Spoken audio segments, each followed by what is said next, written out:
राधे राधे दोस्तों, आइए आप सुनते हैं हम भगवत गीता के 12वें अध्याय को।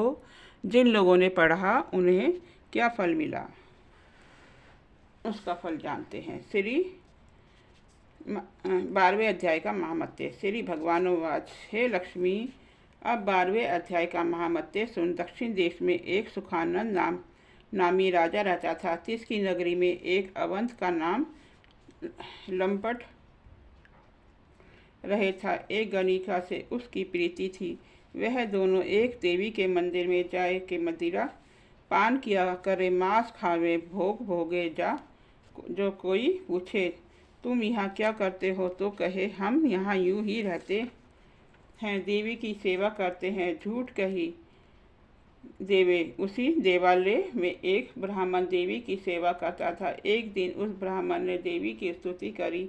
देवी प्रसन्न हुई, कहा वर मांगो, जो मांगोगे सो दूंगी। तब उसने धन संतान सुख मांगा। देवी ने कहा ब्राह्मण अवश्य कर तुझे संतान सुख दूंगी, एक बात कर, पहले इन दोनों का उद्धार कर ले। ऐसा उपाय कर जिससे इन दोनों का उद्धार होवे। तो ब्राह्मण ने नमस्कार करी तब और अपने गुरु पास आकर कहा, हे गुरु, मैंने देवी जी की स्तुति करी थी, सो प्रसन्न हुई, धन संतान दी है, पर पहले इन दोनों का उद्धार होवे। तब गुरु ने कहा, हे ब्राह्मण, चल श्री नारायण जी से पूछिए।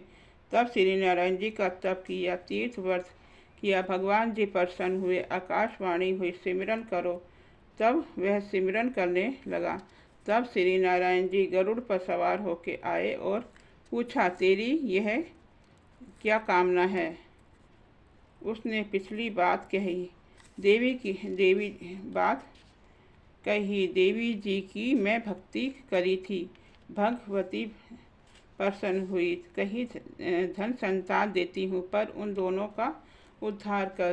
किस तरह करके सो मैं जानता नहीं हूँ। आप कृपा करके कहो कि उनका उद्धार किस प्रकार होवेगा। अब श्री नारायण जी ने कहा, हे ब्राह्मण, गीता के 12वें अध्याय का पाठ सुनाओ तो उन दोनों का उद्धार होवेगा। तब उन ब्राह्मण ने भगवान की स्तुति कर धन्यवाद किया, आशीर्वाद कहा, तुम्हारी जय होवे। तब ब्राह्मण ने देवी के मंदिर में आके भगवती की स्तुति करी और कहा, तुम्हारी जय हो।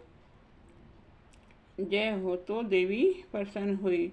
उसने कहा, हे देवी, श्री नारायण जी ने आज्ञा करी है। तब देवी ने कहा, हे ब्राह्मण, तू उनको पाठ सुना जिससे उनका उद्धार होवे। तब दोनों ने गणका और लंपट को बैठाकर गीता के 12वें अध्याय का पाठ सुनाया। सुनते ही उन दोनों को की देवी छूटी दे और वैकुंठ को गए। देखकर देवी प्रसन्न हुई। ब्राह्मण को कहा, पंडित, हे पंडित, आज से मेरा नाम वैष्णवी देवी हुआ। इस पाठ को सुनकर ऐसे अपकर्मी तर गए हैं, इस नगरी का राजा तुझको दिया। इतना कहकर देवी अंतर ध्यान हुई। ब्राह्मण घर को गया। उस राजा के घर संतान न थी। राजा ने उस ब्राह्मण को बुलाकर राज दे दिया। देके आप तप करने गया। वन में विरक्त होकर और ब्राह्मण राज करने लगा। श्री नारायण जी कहे हैं, हे लक्ष्मी, यह गीता जी के 12वें अध्याय का महामत्य है, जो मैंने तुमसे कहा और तुमने सुना है। हे श्री गीता जी के महामत्य का 12वां अध्याय। राधे राधे दोस्तों।